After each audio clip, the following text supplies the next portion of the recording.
Yeshaya, chapitre 7.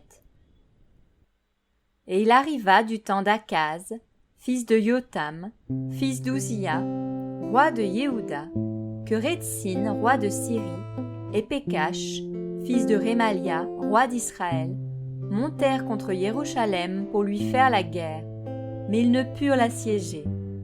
On informa la maison de David en disant: les Syriens ont établi leur camp sur le territoire d'Éphraïm. Le cœur d'Akaz et le cœur de son peuple furent ébranlés comme les arbres des forêts qui sont ébranlés par le vent. Alors Yahweh dit à Yeshaya: sors maintenant au-devant d'Akaz, toi et Shear Yashub, ton fils, vers l'extrémité de l'aqueduc de l'étang supérieur, sur la route du champ du Foulon. Dis-lui: prends garde à toi, sois tranquille, n'aie pas peur et que ton cœur ne faiblisse pas devant ces deux bouts de tison fumants, devant l'ardente colère de Rétsin et de la Syrie, ainsi que du fils de Rémalia. Parce que la Syrie, Éphraïm et le fils de Rémalia se sont consultés ensemble pour te faire du mal en disant: montons contre Yehuda pour l'effrayer, brisons-le et établissons pour roi en son sein le fils de Tabéel. Ainsi parle Adonai Yahweh: cela ne tiendra pas, cela n'aura pas lieu, car la tête de la Syrie, c'est Damas, et le chef de Damas, c'est Rétsin. Encore 75 ans, Éphraïm sera brisé et ne sera plus un peuple. Et la tête d'Éphraïm, c'est la Samarie, et le chef de la Samarie, c'est le fils de Rémalia.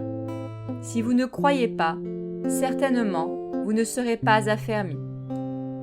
Yahweh parla encore à Akaz en disant: demande pour toi un signe à Yahweh, ton Elohim, soit dans les profondeurs du Shéol, soit dans les lieux les plus élevés.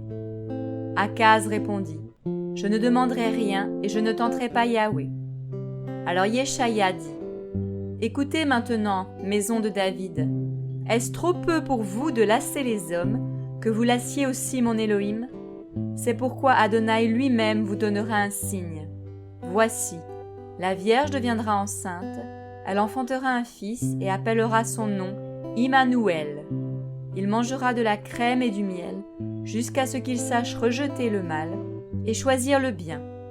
Mais avant que le garçon sache rejeter le mal et choisir le bien, le seul des deux rois devant qui tu ressens une aversion sera abandonné. Yahweh fera venir sur toi, sur ton peuple et sur la maison de ton père, par le roi d'Assyrie, des jours tels qu'il n'y en a pas eu de semblable depuis le jour où Éphraïm s'est séparé de Yehuda.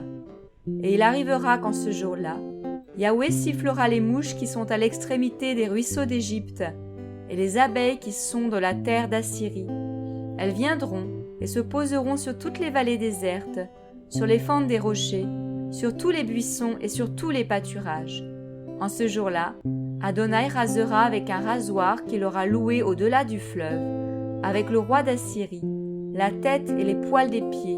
Il enlèvera aussi la barbe.